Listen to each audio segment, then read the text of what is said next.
எந்த விஷயத்தையுமே ஆரம்பிக்கிறது ரொம்ப ரொம்ப கஷ்டம். ஆரம்பிச்சுட்டோம் அப்படின்னா கண்டிப்பாக 100% சக்ஸஸ்ஃபுல்லாக தான் கொண்டு போகும். அதே மாதிரி தான் என்னோட இந்த வீட்டு கனவும்.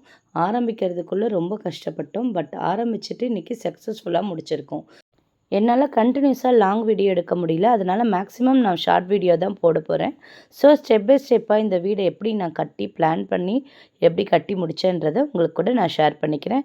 இது வீடு கட்டுறவங்களுக்கு கொஞ்சம் கொஞ்சம் ஹெல்ப் பண்ணும் அப்படின்னு நான் கண்டிப்பாக நம்புகிறேன். கண்டினியூஸாக என்னோடய வீடியோ பார்க்க என்னோடய சேனலை சப்ஸ்கிரைப் பண்ணிக்கோங்க. வணக்கம், நான் உங்கள் தீபா.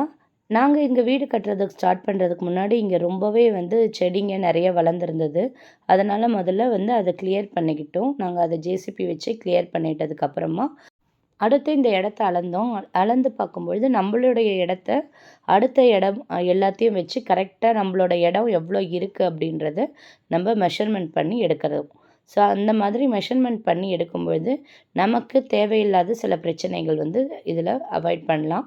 ஸோ அந்த மாதிரி பக்கத்து இடத்துல வச்சு அவங்க இடம் எவ்வளோ இருக்குன்ட்டு மேப் வச்சு பார்த்தோம். நாங்கள் முதல்ல இடத்த அளந்து எங்கள் இடத்த கரெக்டாக அளந்துக்கிட்டோம்.